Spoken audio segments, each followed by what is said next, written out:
The International Committee of the Red Cross (ICRC) says 22 people have been killed in a shelling attack that damaged its Gaza office, which is surrounded by hundreds of displaced Palestinians living in tents. The health ministry in the Hamas-run territory said there were 25 dead and 50 injured in the shelling, which it blamed on Israel. The ministry said Israeli shelling on Friday had targeted the tents of the displaced in the Al-Mawasi area, which is around the ICRC base. Witnesses told the Associated Press (AP) that some people were killed as they went to help others who panicked after an initial bombardment. The ICRC did not say who fired the heavy caliber projectiles, but in a statement on social media platform, X said the shells damaged the structure of the ICRC office. It said 22 bodies and 45 wounded had been taken to a nearby Red Cross field hospital after the shelling,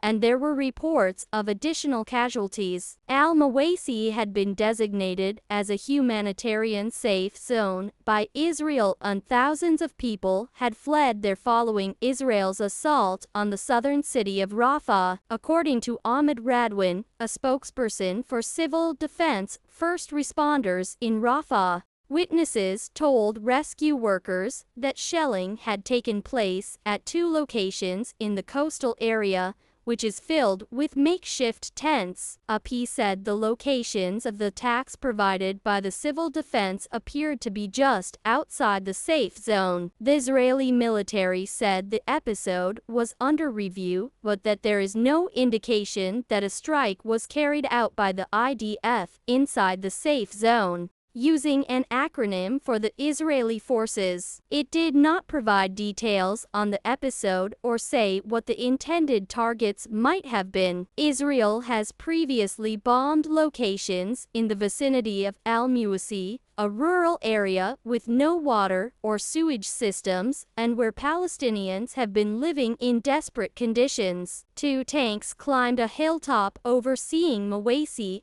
and they sent balls of fire that hit the tents of the poor people displaced in the area. One resident told the news agency Reuters over a chat app. Other witnesses, whose relatives died in one of the bombardments near the Red Cross field hospital, told AP that Israeli forces fired a second volley that killed people who came out of their tents. The attack began with a munition that only made a loud bang and bright flash, said Mona Shore, who lost her husband after he went to investigate what was happening. "We were in our tent and they hit with a sound bomb near the Red Cross tents, and then my husband came out at the first sound," Ashore said, holding back tears while clutching a young girl outside Nasser Hospital in nearby Khan Yunis. "And then they hit with the second one, which was a little closer to the entrance of the Red Cross," she said.